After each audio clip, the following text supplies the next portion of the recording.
Right, ladies and gentlemen, we welcome you here to the... Okay, hello, my name is Jacco Zwetsloot. I am the very proud host of the NKNews Podcast, produced here at NKNews.org, and I began that when Chad approached me at the beginning of 2018 and said he was wanting to start a podcast on the NKNews website, and he wanted me to be the host of it, and I absolutely jumped at the chance. I thought it was a great opportunity.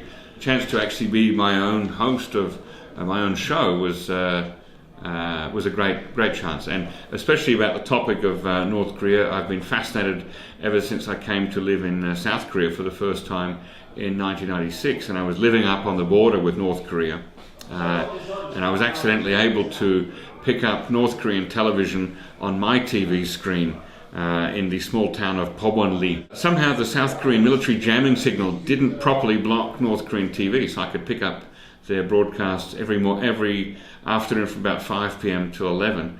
And I didn't speak much Korean or understand much Korean then, but it was just fascinating to watch it, and that's what really got me hooked. I thought, this is a very different Korea to the one that I'm living in. After 100 episodes now, I feel that we've certainly grown a lot in listenership, and we've had an incredible breadth of guests. I mean, people from North Korea, people who've lived there, people who've travelled there, people who've studied it from outside. It was very memorable doing the first podcast with doing the podcast with Tae Yong-ho, the former consul to the North Korean embassy in London. He defected to South Korea a few years ago, and since then has had a security detail follow him around everywhere. So just organising a room in which we could do the podcast was a struggle in and of itself. We had to clear out the NK News office, and Tae Yong-ho and I had to sit, just the two of us, inside a small enclosure of this sound audio baffling marshmallow stuff you see behind me.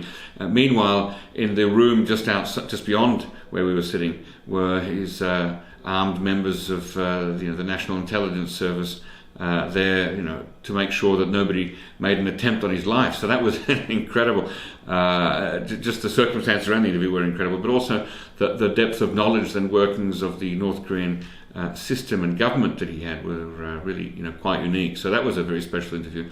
And also the interview that I had with Ambreen, the wife of the Pakistani ambassador to Pyongyang, while she was in Pyongyang. So I sat here at this table, and we did the whole interview via Skype. So I'm in Seoul in South Korea, she's in Pyongyang in North Korea, and somehow, thanks to the magic of the internet, we were able to talk to each other, because there are no direct phone lines between the two Koreas, as we all know. So that was a very special interview to get live from Pyongyang, someone's impression of what it's like to be there. If you have suggestions of people who we should interview but haven't thought of yet, please don't hesitate to email podcast@nknews.org and tell us how you think we're doing with the podcast, or who you think we should talk to that we haven't already. And please do subscribe and keep listening.